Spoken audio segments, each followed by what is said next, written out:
What's up, guys? New car reveal. It's absolutely an amazing car so far. Granted, I've only had it 2 days.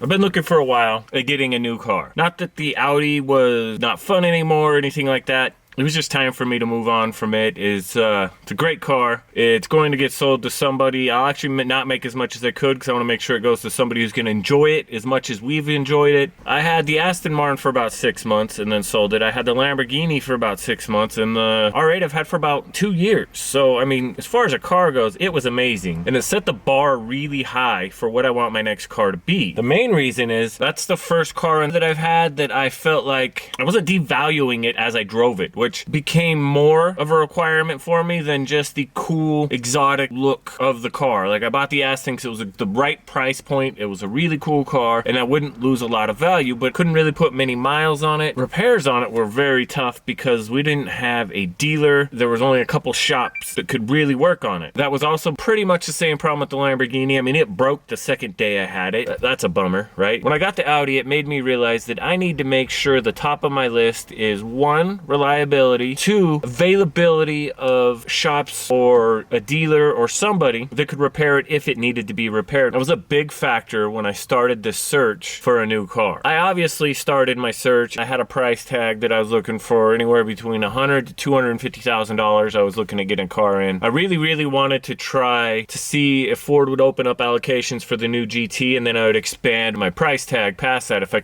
get lucky enough to get an allocation. They just weren't opening it. I was tired of waiting. So, I mean, that's still a goal of mine. If at any point they open up, I'm going to try to get one. Beyond that, I had to find a car. I wanted to find a car that could excite me as far as the looks, the fun factor of people looking and telling you got a cool car, that kind of stuff. That's always fun. It's not a necessity, but it's fun. I needed it to fit my head and shoulders inside of. I don't fit in many cars. If you just cut me off right here, I'd fit in every car, but because I'm 6'5", a lot of cars that I like, I don't fit in, at least comfortably. And I needed it to be reliable, the ease of getting it worked on, and I wanted to be able to put miles on the car. I want to take it on rallies. I want to take it on road trips. I want to do all that without really worrying about killing the value of the car to where it was a bad investment, because ultimately the main reason I've been able to jump from car to car is I'm not losing a lot of money in them. And I ended up with the NSX. Here it is.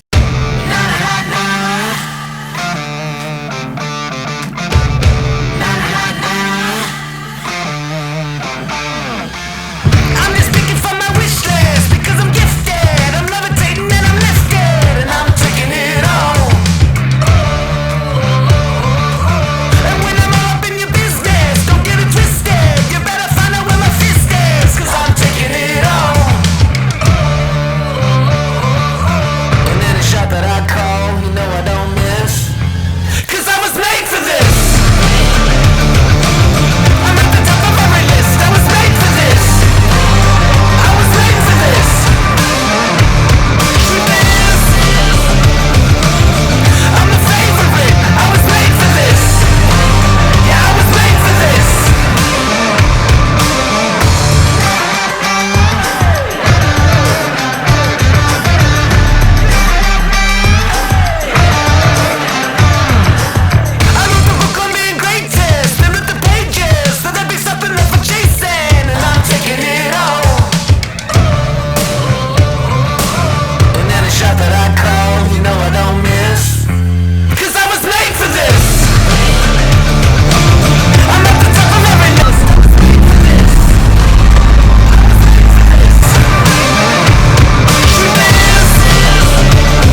started looking. I mean, I was looking at 720s, I was looking at 570s, so basically all the McLaren line I was looking at. But the reliability factor really scared me. 0 shops in the Sacramento area that can actually work on them. So they kind of were immediately taken out, even though they're awesome. And eventually one day I will own one. I looked at some old Ford GTs. The price was really hard to nail down what's a good price and what the good options are. So ultimately I couldn't find what I felt like was a good deal for the good options. So they kind of got pushed away. Plus I wasn't sure about the headroom, and it's not like there's so many around. You could just go get in one and see how you fit. I possibly could fit in them no problem. I just didn't have access to one to really get in it and feel the feel of it, because a lot of the cars in this world I'm looking at, they're cramped inside, but they have enough room with comfortable seats. You can't always tell by looking at the car from pictures if you're gonna fit right or not. And especially coming from the Audi, which is probably the roomiest car in exotic world, where it has so much room, it's amazing. Didn't want to lose that, but I also was aware of the fact that the likelihood of getting a car with that much room without just getting another R8, which I just wanted something different. The new R8s are awesome. I'll probably end up with one of those as well. I just wanted to move to something different. I was looking for that super exotic look. I looked at the Huracans. The ones that have hit the depreciation bottom are the first gen, and I didn't want to get to those because they fixed a lot of the issues with the newer ones where it wasn't quite as much plastic inside and cheap feeling for the price of the car. It's a small thing, but why not wait for the little bit better one to dip a little bit? Feel like I was looking at Aventadors and I couldn't put the miles on those. You can the Huracans. Aventadors are really susceptible to hitting the bottom quicker if you start putting miles on them. Lamborghinis in general, the closer you get to 30,000 miles, the less they're worth. So I just wasn't looking at those. I looked at some GTRs. I sat in a couple, and they're awesome. They were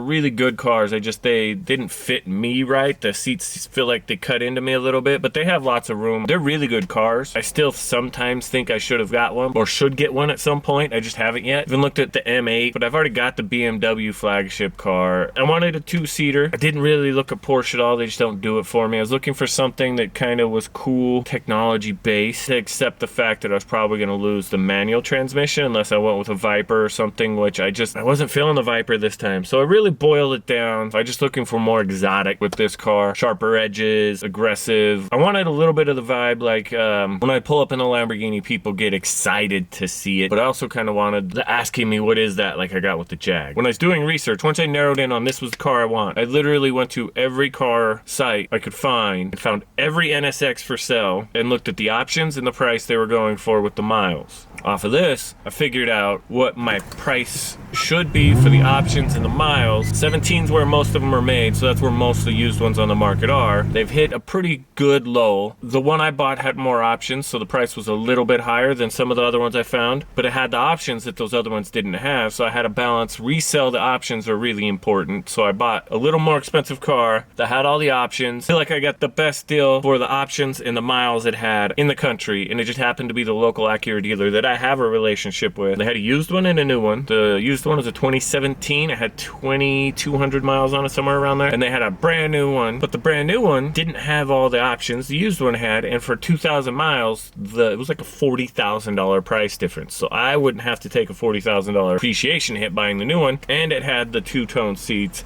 and it had the carbon fiber inside, and it had the carbon package on the outside, and it had the, I think it was a $6,000 upgraded paint. So it had every option you could get, except it didn't have the carbon diffuser in the back, and it did not have the carbon roof. So originally this car was being designed to be a V10, and then they changed everything up, went with a twin turbo V6, and it has 3 electric motors. There's 2 on the front, 1 for each wheel that independently control those, and there's one in the back that does some stuff that I'm not really that sure exactly how it works, but it basically tricks the turbos to never having any lag. If you want a better explanation for it, there's a Jay Leno's Garage that really explains it way better than I can. I'll link it below. The gas engine's 500 horsepower. The electric motors add 73 horsepower, so combined you're at 573. The exhaust note is not great, so I've already ordered new exhaust. I'll